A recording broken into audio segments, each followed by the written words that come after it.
Hey everyone, we're about to get started.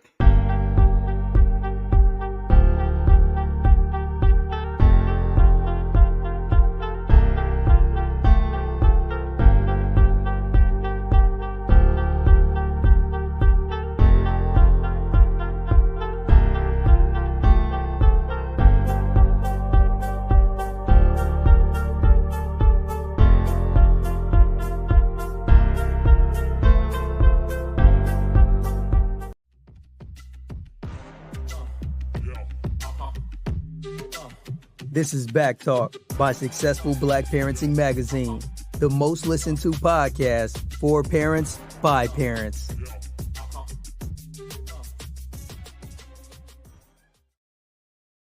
Welcome to BACKtalk, the premier podcast from Successful Black Parenting Magazine, featuring in-depth conversations, expert insights on crucial topics for Black families. We are ranked one of the top 4 Black family podcasts on FeedSpot, and I'm your host, Janice Robinson Celeste. Now, have you ever felt that your past experiences might be holding you back from achieving your dreams? Today, we're diving into a powerful story of resilience and transformation. If you ever wondered how to rise above adversity, this episode is for you. So stay tuned. We're about to get started.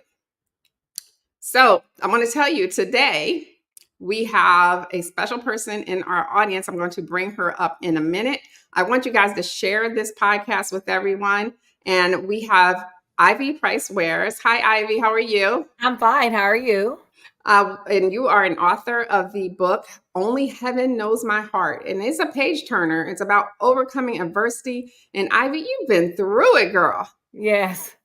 Yes, I have. Can you tell us a little bit about yourself and some of your journey and what experiences shaped you into who you are today?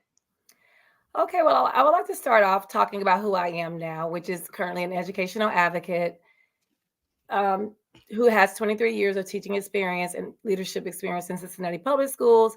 2 years ago, I did an early retirement to launch my own business, which is called Ivy's Dream. And I do a lot of consulting and advocacy there. And that's what's heavily driven by me being in an urban area, seeing students that were coming from very diverse backgrounds, dealing with multiple different situations such as trauma, coming from households that just in education we don't consider traditional, and seeing those complexities within the classroom over 23 years really encouraged me to be the person that I am as far as sharing who I am and why I am who I am. I do come from an extremely difficult early childhood where I endured a lot as far as being in a home born to a mother that was struggled with addiction. And I'm initially from Tennessee, and we migrated to Detroit, Michigan. And during this time, I was about 4 to 5 years old, and I had a younger sister that was 2, and I was her primary caregiver during that time for 5 years. And there was a lot of experiences that we had. And at that time, I learned how to be strong, how to be a survivor, and how to just, survive and take care of my younger sister. With that being said, we were able to overcome that by having a mother that did, decide that she wanted better for her life. So we were sent back to Tennessee with our family for a moment there to be in foster care, where my mother came to Ohio to get her life together. So coming to Ohio was a pivotal moment for us because we were able to see my mother in a different light and different capacity. And again, that marked a resilient time in my mother's life that encouraged me to understand that we can, that I, and any adversity could be overcome based on how much you want the change. And I learned about 8 seeing this change within my mom that, situations and adversity does not have to define you. So that was some of the earlier things that I went through. And through that, of course, being through some of the traumas I went through comes my own decisions, things that I did, and out of a hurt and some of the pain that I had been through, which leads me into teen pregnancy and things like that. But it's definitely been a strong journey for myself, but I feel like a very relevant journey to who I am today and what I've represented, especially in the educational platform, being on in the educational space that I was able to serve so graciously in for 23 years. No, your book is amazing. We're going to get into teen pregnancy Yes. and how you overcame it. I too, I was just telling you before the show, found myself pregnant at 17. Yes. But I was in my first semester of college. People don't realize that you can be in college at 17, but I was in college. And for me, I was trying to get away from my boyfriend at the time, because he's kind of stalker, like before stalking really became a thing. Right. And so he was smothering me on top of all that. So I tried to get away and go into the Navy at 17. Found out I was pregnant. I couldn't pass the physical.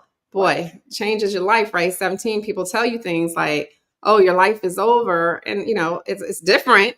It's a big challenge. And I know you felt some of those challenges. I remember saying to people, once I did overcome it, that it's like all my friends who didn't have kids, they got a pass to go around this brick wall, right? Right. Where I had to sit there with my kids and dig through with my nails through the brick wall to get to the other side. That's what it felt like. So how did it feel to you now that you can look back on it in hindsight, and being a teen mom? How do you explain how you became who you are now? Well, obviously my journey started a little early. I think I was 16 when I found out that I was pregnant. And in high school, in honors classes, in a prestigious suburban area, predominantly white school. So the initial response of the community was, okay, she is not going to be able to survive this. And I had a dream at that point to be a teacher. I knew how much and how passionate I was about children. And I remember one of my teachers, and I actually loved this teacher. She said to me, I mentioned me going to college and still pursuing my dream as being a teacher. And she looks at me and she goes, Ivy, you will not be able to be a teacher. You're going to be a mom now. And I just remember like my entire body just trembling. It was burning. And I thought to myself, I am going to be everything that I want to be. And if nothing else, my child is going to motivate me. I will now have a life that depends on me, that needs me. So me not giving up on my dreams was never an option. So at 17, and one day I gave birth to my first son. And I knew if nothing else, I owed him something. I owed him an example. And the motivation was there. And I finished school. Again, I was in honors classes. And I just knew at this time, this was the last time that I would give up. And with that came a year later, my daughter that I had, it wasn't a year later, it was actually 11 months and about 10 days before I had my daughter, which was shocking again, because I was still in high school, a senior at that time. And at that point, I know what the common thought was. This girl is done. She is not going to make it. However, I entered into Miami University of Ohio at 18 years old. I was living on my own. And I started on that campus, and Miami is a very prestigious campus here in Ohio. And I know for a fact I was the only person there at 18 years old with 2 children. But that didn't deter me, because I knew that I had a dream and I wanted to continue with my dream. And I wasn't going to let anybody's thoughts about me stop me from being who I wanted to be. Oh, wow. I mean, that's deep, because you had 2 children before you got out of high school. I did. Now, here's the thing. I know in my case, for me to continue on, I needed a lot of support. Did you have that support? I did. My mother, again, we talked about the transformation in her, was my number one supporter. She definitely encouraged me. She was there. She made sure that she pushed me and gave me every support that I needed. So if those times came where I had night classes, my mother was the one that had my children. And she was definitely my number one supporter, I think, at that point. Now, she wasn't always there for you, unfortunately, right? Because in your book, Only Heaven Knows My Heart, you discuss the painful aspects of your childhood and what motivated you to share those moments with your readers, and knowing that your mom went through so much on her own as well. What made you decide to, first of all, write this, and then what did you go through? I decided to write it because I felt like it was important to share. At the point that I started to write my book, I'd already finished, I want to say 21 years of teaching, a very Mhm. esteemed teaching. Actually did a lot of leadership in the district with curriculum and leading my peers in the subject of the area of mathematics.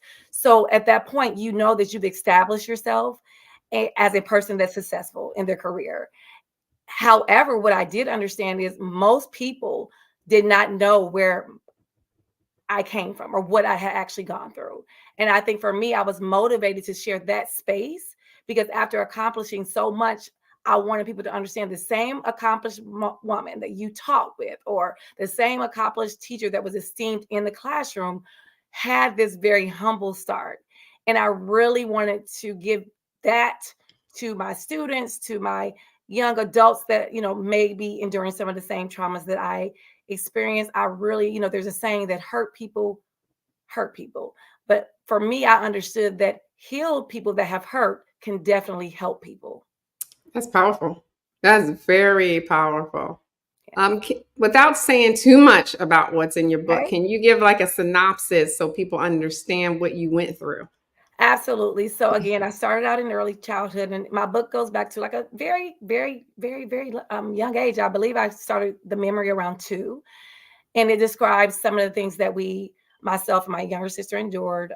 We were again born to a mother that was struggled with addiction, and that at times caused us to have to be in foster care. And then we went from being in Tennessee to migrating to Michigan, where there was a lot more access for my mother to have more tools and more access to opioids and things like that. So with that, her being unable to tend to us or leaving us with babysitters, her trusting that they could render care for us, but also being impaired in her judgment, caused a lot of things to happen to myself, and caused me to understand that I had to be a protector for my sister. And a lot of times I was that buffer between my sister experiencing certain things because I was the older sister, just dealing with some hunger and isolated times where it was just myself and my sister. And at this time, I'm between 5 and 7 years old. So we kind of endured that.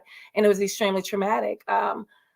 Being in a big city like Detroit, and as we all know, what Detroit, it's a very urban area, heavily stricken by drugs and violence. So being a young age child, that was very difficult for me. So that was, our experience through about 8 years old. And then we had a good transition. And I think we were beneficial because I don't know that a lot of people have the experience of seeing a transformation, because about 8 years old ended the trauma, but then the trauma was still embedded in me.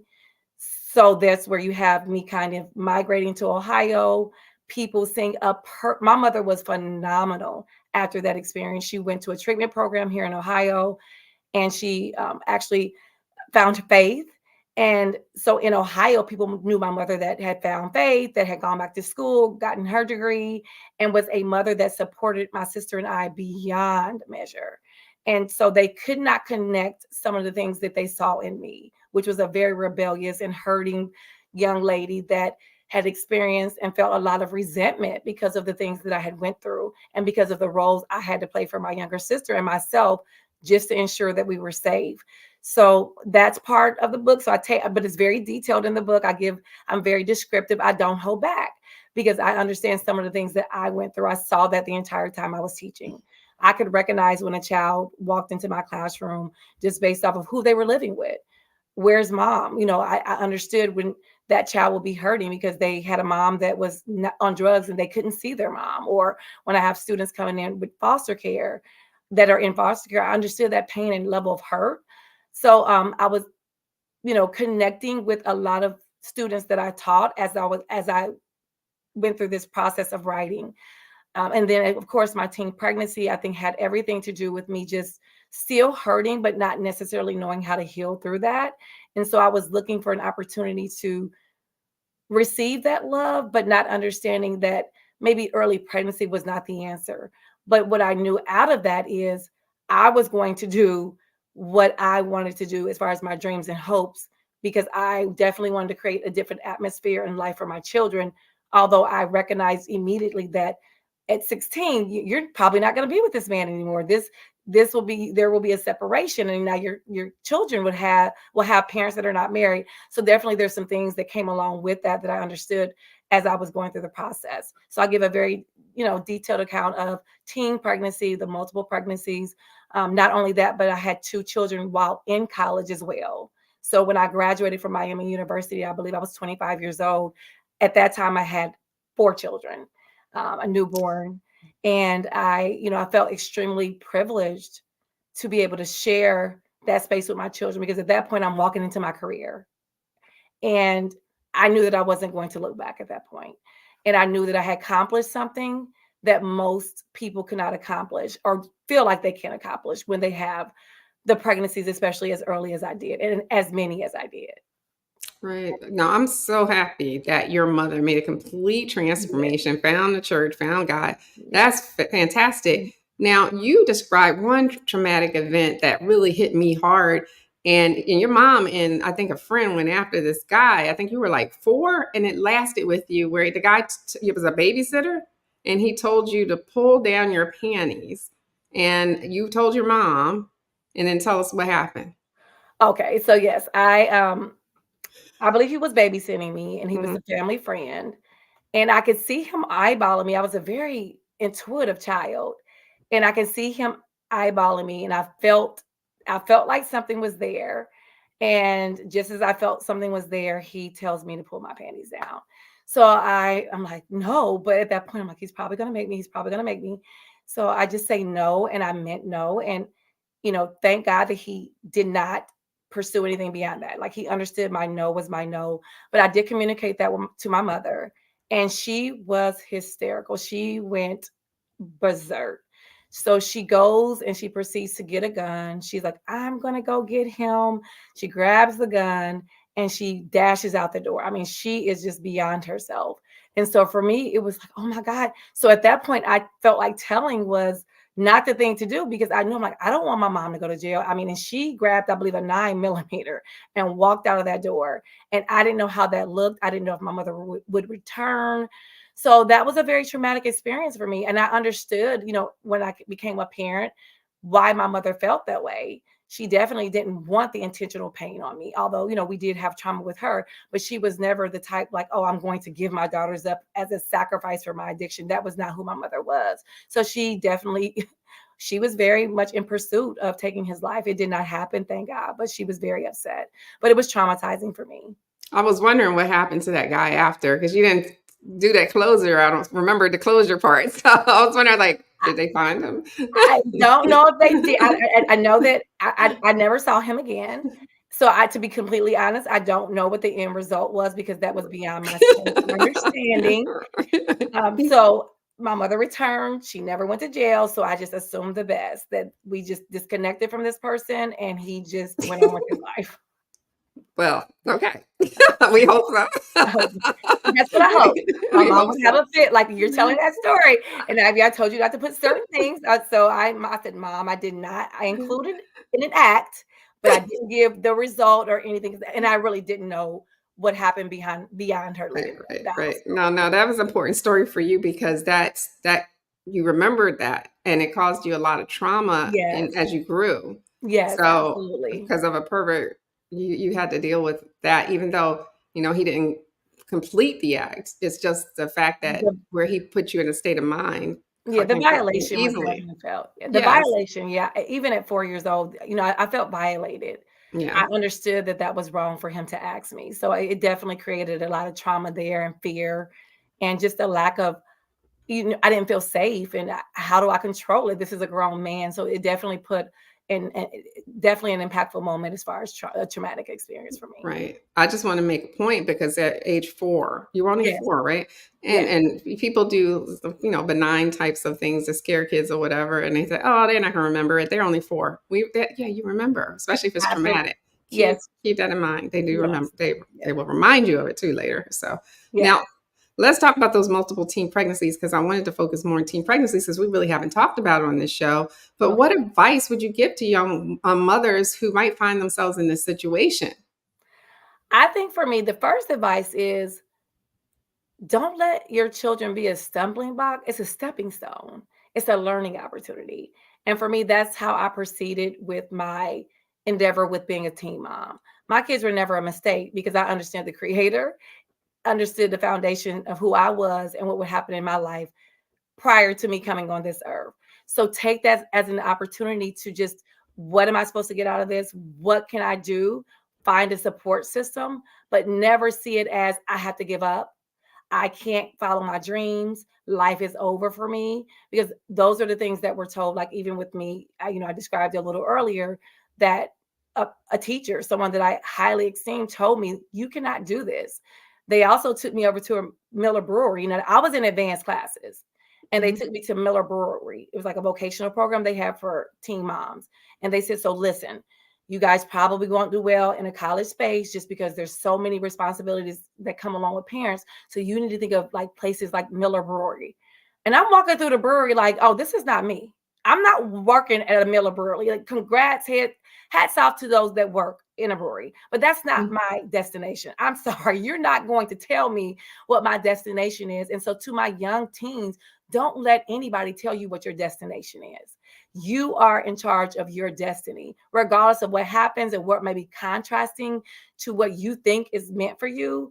Contrast does happen in life, but never let it deter you. So don't let your babies be a reason why you don't continue and become the greatest person you can be for yourself and for your child.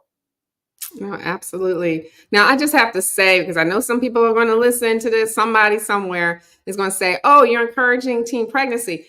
No, we are not encouraging teen pregnancy. And I'm going to reiterate the story I just said, where, when I got pregnant at 17 in college at 17, I told people, I said, hey, this is difficult. It felt like a brick wall that my friends got to go around, and I had to claw through it with my children beside me to get to the other side that they Right. had already gotten to. So it is not an easy feat, but it doesn't mean that you can't achieve, you can't get where you want to go. Right. And a support system in your family is very important. I know if I didn't have my mom, my cousins, my uncles, all my family to be there for me when I needed them. I even took my daughter to one of my lectures, right? Once. Right. I'll never forget that. She was about 4 years old. And I'll never forget, the professor was on the board writing something and lecturing, and we were in the back, and she goes, all obnoxious like that. And he turns around and he goes, I didn't know I was that boring. Yeah. I just start laughing. But we had to do what we had to do. Right. It reminds me of a quick memory, and I know this is not scripted, but same. I had a 1.5-year-old no, they were 1 and 2, Mhm. and they had chicken pox, and they could not go to daycare for 2 weeks. So I understood enough about chicken pox, like, well, people that have had it can be around it. So I had to take them to school with me a few times. And I remember sitting in the back of the class, and I had snacks for them. Mhm. And I said to them, for every time mommy looks and you're not talking and you're not screaming and you don't make a noise, I gave them like a one M&M. And I had one pack of M&Ms, but that lasted us for like an hour and a half lecture. And they did not make a noise though. They were perfect because they knew mommy would give them an M&M I checked in like every 5 minutes, and I would give them an M&M. And so they had to sit in classroom, and they actually did a great job, during that time. I was extremely nervous because everyone was looking at me, and I'm again in a classroom. I'm 19 years old. My peers are my age, and they're like, "Are those her kids?" So yes, you have to do what you have to do for your children. And that's a great segue, because I was going to ask you about feeling judged and misunderstood. But how did you cope with that stigma? I think for me, I'm very, very much headstrong when I want to be. And I understood the judgment was definitely there. People would go as extreme as to call my mom, like every year I was in college, and ask my mom, like, is she still in college? Is she still in college? Is she going to make it? And so for me, that was a motivation. Like, I know that you can have your understanding of me, but I knew deep down in me what I had in me. I knew why I had what I in me. I knew the whys. I knew the reasons. I didn't feel obligated to share those reasons because some people had their own thoughts, like, how could she be so rebellious? She had a great mom. Her mom was very supportive. Her mom helped out in the community. My mother was a pillar when we moved to Ohio. And so they totally misunderstood who I was as a person, and definitely underestimated my ability to be very driven when I need to be driven. So again, I think, the misunderstanding was just people not really knowing who Ivy was. And they were looking at my situation, especially with the teen pregnancy, and trying to define me. But for me, I'm like, you won't define me, because I will walk across that stage. And I actually walked across the stage with my peers, but I walked across a year later because I had a master's degree.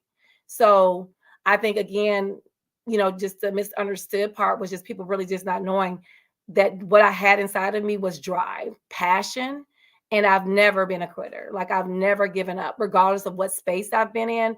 I knew that I was built to be a survivor based on everything I had already survived prior to me becoming a teen mom.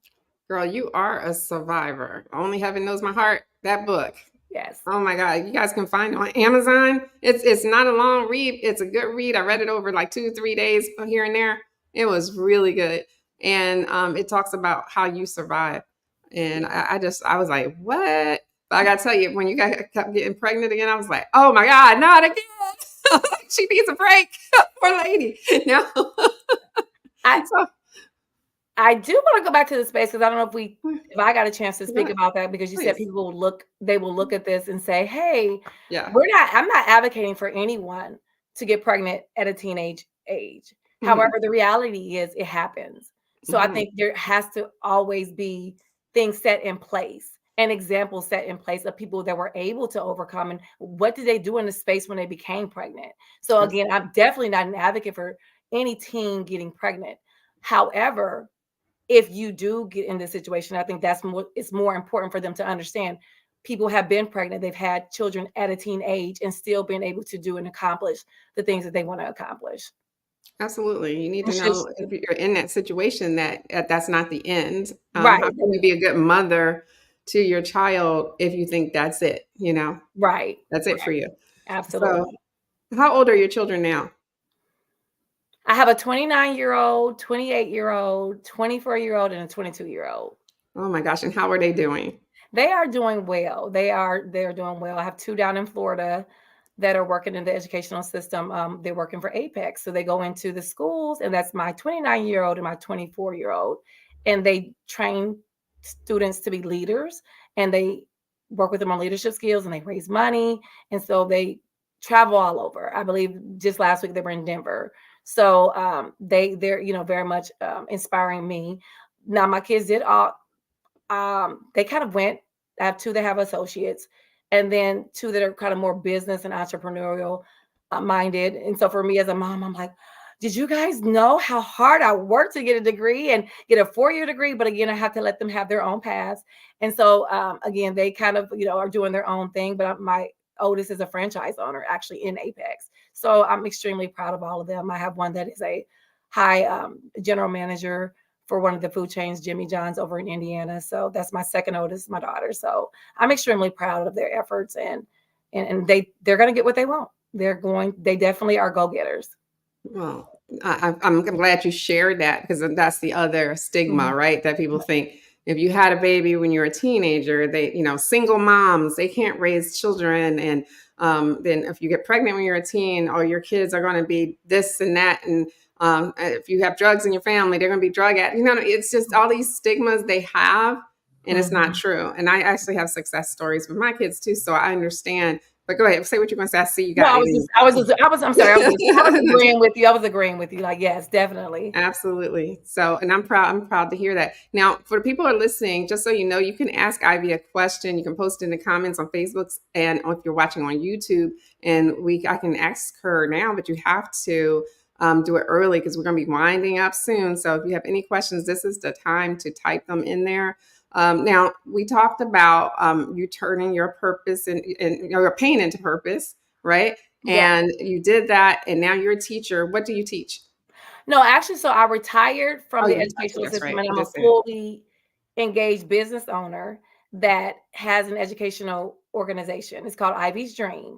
So at this point in my life, I am fully advocating. I'm in educational spaces, training teachers how to deal with students that have endured trauma, training teachers on how to interact with students that endure poverty. So I'm in that space now. So I'm fully my own boss right now. So I did do an early retirement in 2022. So I am working strictly for Ivy's Dream. I'm the CEO and founder. Okay. And once the educator, you're always an educator. Yes, So always an educator. so Always. what did you teach prior to that? So for years I taught math, from ranging from ages 3rd grade through 8th grade.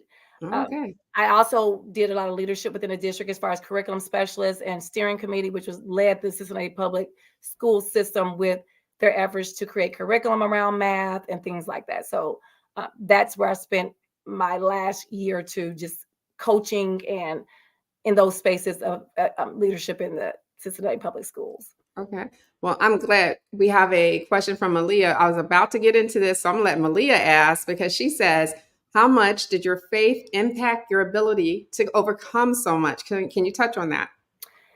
My faith had everything to do with me overcoming. Again, me seeing my mom accept Christ into her life.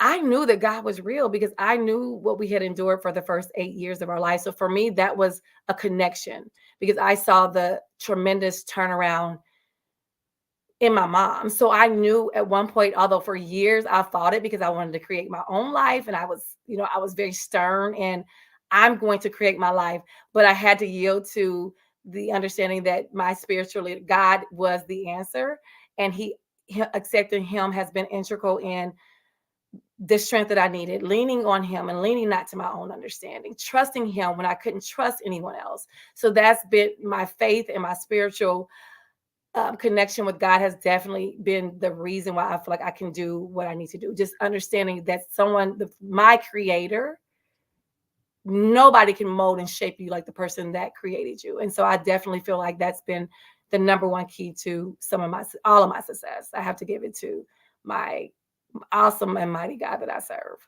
That's fantastic. Thank you, Malia, for that question. Now, as a mentor and advocate, what do you see as the most pressing issues facing children and families today? So this one is what I'm passionate about because I am in meetings. I will leave this interview today and go spearhead a couple meetings this afternoon. So that's my advocacy kicking in Ivy's Dream. So that's where I am supporting the family and I'm charging and holding the school completely accountable. And I can be a force in those rooms. So what I see is consistent. Parents that are from different backgrounds, such as maybe urban areas, parents that may be single, consistently, their interpretation and understanding of the policies is very low, and they don't know how to properly navigate. So with that being said, the school can completely take advantage of that because they understand certain parents don't understand how to navigate this educational system. So you have a lot of rights being abused or overlooked. And I am there in that space to make sure I'm holding the school accountable. And just in this platform that I have, and I actually operate in Ohio, Atlanta, and Georgia and Florida currently, serving students in all three of those spaces. I've been able to charge the school and demand that you not take away the rights of these parents. So I think the challenge is, parents becoming more aware of their rights and responsibilities. And that is my overall goal, is to continue to inform, educate, because those things will help close the gaps. As we see, there are so many groups of students and parents that are marginalized. And we look at the data and we say, okay, well, Black boys are 5 times more likely to be kicked out of school. Well, what I'm learning through my advocacy is because most of us don't know to say, I want a hearing, present your evidence, and let's see if you have enough evidence to support the suspension. And the school will send the letter home and say, stay home for 5 days. But if you look in the fine print, it says you have a right, but it's very fine print. So if you don't know this, you wouldn't know that does not mean it's a notice to intend to suspend, but it does not have to yield in an actual suspension. So me just educating and supporting families and helping them understand their rights has just been so powerful in the last 2 years. I cannot explain to you how powerful that has been and how much I think is really going to be a game-changing experience for families that are often underserved and underrepresented in the educational system. That's fantastic. And you know what? We're all cheering you on. Tyra Hayes just said she's so proud of you. So Guys, these are people leaving comments in our Facebook page. So if you don't know, you can leave comments on Facebook and on YouTube, and or you can ask questions. So no, that I think that it is fantastic. That everything you're saying is right on point, and I think it's very helpful to families. The hearing. I always tell people, if you don't get any satisfaction at school, there's always the board meetings as well. That you can Exactly. advocate for yourself. So. Yes, and they always have room for the public to speak for 2 to 3 minutes. So make sure Yes. you take advantage of that when you need to. Yes. So let's talk a little bit about mentorship in your advocacy. What do you see is with that? Is that different as far as what you see the families need more of, or I should say, how can we support them as the public? Better. What can we do on top of that for your advocacy? I think just being available and present and available for those opportunities, because there is a high need for mentorship. There is a high need for support in these areas. And I'm just hoping and believing God that this will grow and become a phenomenon. Like, how do we provide the proper supports? Because with those supports, like I said, in the 2 years that I've done this full time, I can see the strides. I can see the parents understanding change. I have some parents that don't call me as much because they're like, I'm able to go in here and I'm able to do and say what I know is right for my child and what I do know is wrong for my child. So I think, again, just having those persons really willing to step up and be in those places and provide those supports to families. And sometimes we get in our own space and it's like we forget about everybody else. Like, look, I'm doing good. My kids are doing good in school. So again, just the continual understanding that we all owe it to everyone to kind of look back and give back. And I think that definitely is going to create a space of community, but also collaboration, empowerment, if that makes sense. It makes absolute sense. So we have another question we have time for. So how do the schools receive you as an advocate, and how do you overcome that resistance? Because that got to be some stories there, I'm sure. You gotta have it. I think initially there could be a lot of intimidation.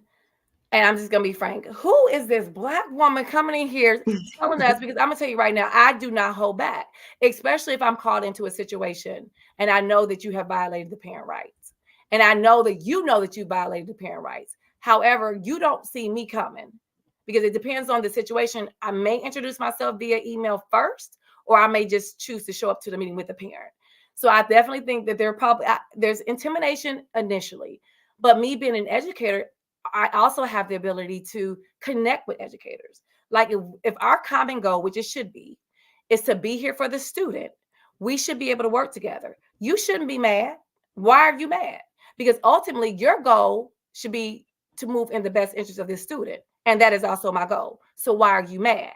Because at the end of the day, if you're mad, you don't need to be in this space. You don't need to be an educator, because we should be working together to make things happen for this student. So if we walk out of this meeting and we on two different sides, then I know you truly don't need to be here. And I don't mind calling the superintendent. And God has really supported me. And I have superintendents that completely support my work. Ivy, I know this is needed. I am the superintendent of this school district, and I know these teachers don't know how to teach urban students. So I have that backing and support in a lot of the schools that I'm in. But I definitely think it can be very intimidating. But I think they understand the goal is that I'm there for the student. So those true educators kind of get the goal, and we're able to partner and work things out on behalf of the student and family in most cases. But some of them probably still are a little anxious when I attend the meetings, like, okay, they're making sure they're on their P's and Q's. And that's what we want. We want that opportunity for our students. We want them to be properly educated. We want their needs to be properly addressed. So for me, I don't mind how I look. I know what I know.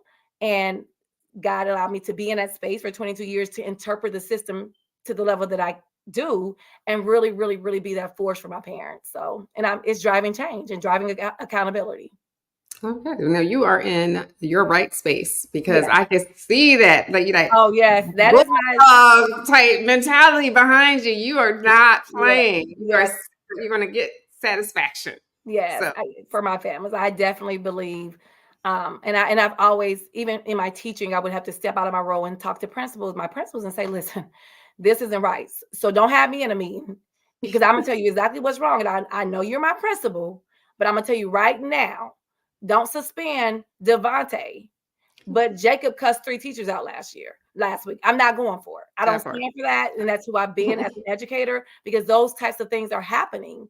And that needs to be addressed within this entire school system to stop those margins and those gaps. So I'm very, very much passionate about that. I had 23 years, 22 years being in the space of seeing it happen, but also being able to advocate. But now they let me loose and let me do it full time, and I'm loose.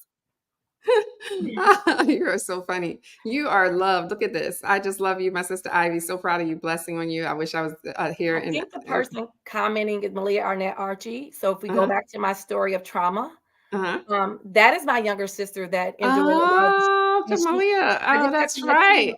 I just have to let you know, Celeste, she is I the love owner of it. her own law firm. Malia is a lawyer, and she also has a podcast studio. But this is what you can do when you have that spirit, and God has really, really blessed you to be. I'm all choked up. The younger sister that protected is a lawyer, and I think she's going into her 16th year, but she actually has her own law firm now. I am so choked up. Hi, Malia. We are so happy that you joined in. Oh my gosh. I read your story and how your sister was protective of you. And it was, I mean, everybody should read this book. Actually, it should be a movie, at least on Lifetime or something. Let's get Lifetime in here. You guys start tagging Lifetime, okay? Because with that book, because it's important. I don't believe I'm crying. God, I'm such a Go ahead, Miss Celeste. You got me choked up. Let that manifest. Let that manifest. Me so choked up. But yes, we got to get Lifetime up in here. Yes, absolutely. And then we have Tyra. Tyra has a question for you. Do you plan to take your advocacy business outside of Cincinnati?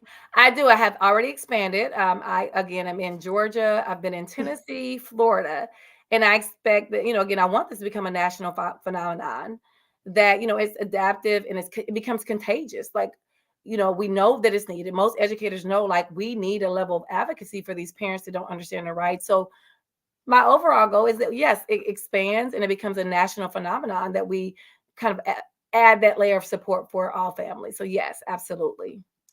Well, that's fantastic. So I was going to ask you what your dreams and aspirations are going forward.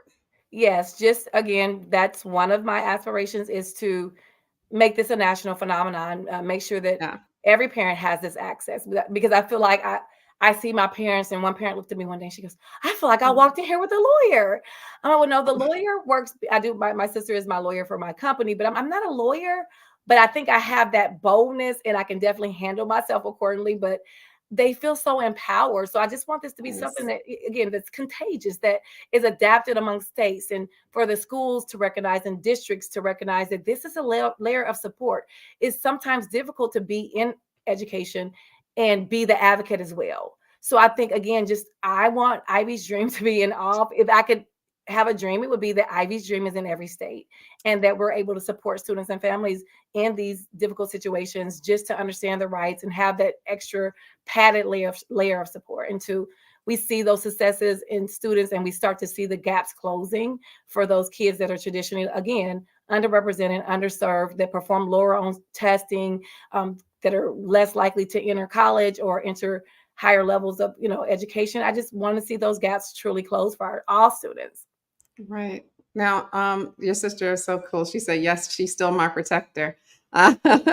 So yeah, I bet you, I can see it in you. I can really see it in you. Now, this is fantastic. So guys, go out. Once you go out and get the book, I want you to tell people how to get the book and where it's available, so that, we can get Lifetime, tag Lifetime once you read it. Okay.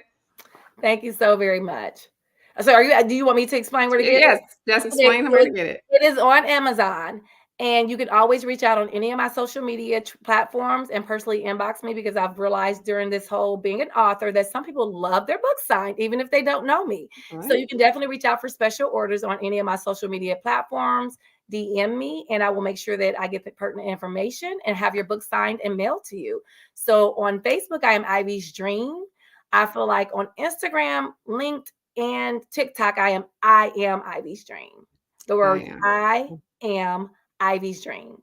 Now that's fantastic. I'm going to see if I can put the overlay of your book cover here really quickly. so people can see it and see how we can do that. So it's not the best quality, unfortunately. I'm sorry, but this is it. So you guys know what you're looking for. Let me take down so they can see the whole thing from the comments. Let's move that comment down from Tyra real quick. So this is what happens when you got to do everything yourself. You're doing a great job. There you go. There you go. But there you are. So that's the book cover, just so you guys know what it looks like.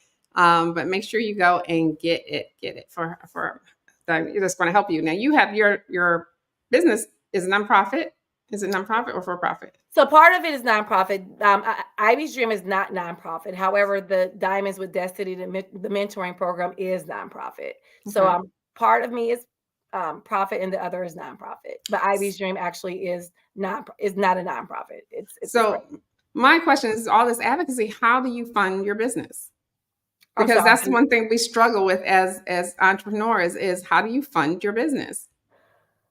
I think so. Peter says to God gave Peter instructions to cash your net and move it. So for me, I am able to use my other abilities as an exemplified educator to funnel money. So again, I have independent contracts with schools where I'm in a couple hours a week where I can join the space to do things that I'm an expert in, like coach teachers in teaching the area of mathematics. So those opportunities have been far and many for me. So I've been able to use that to kind of like funnel the part where it's weaker, if that makes sense. So I kind of use all of my expertise to help me kind of funnel it all in, if that makes sense.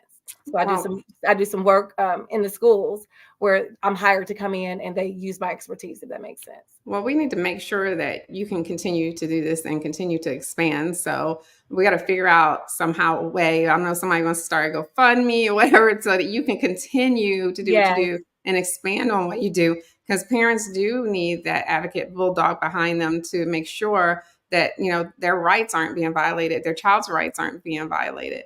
So that's why I was asking, you need to be able to expand on what you do. Is there a final message or a piece of advice you'd like to leave our audience today?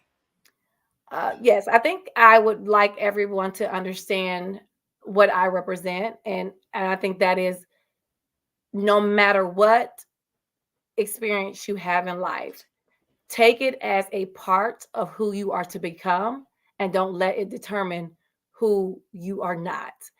Continue to move and walk in destiny and understand if you are breathing air, God has created you and you do have a destiny. And if you don't know your destiny, connect with people, find support, but never take life for granted. Take and swallow every bit of life. That is a fantastic message to end with. So Ivy, I'm going to thank you for joining us today. It's been a pleasure having you. Absolute pleasure. Thank you for having me. It's been a pleasure speaking with you today. Okay, stay tuned.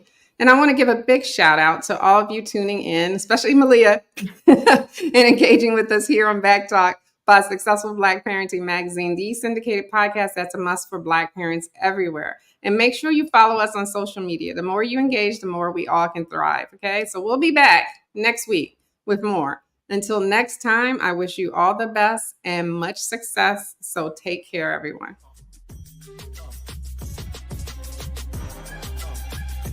Thanks for tuning in to BACKtalk by Successful Black Parenting Magazine. We'll see you soon.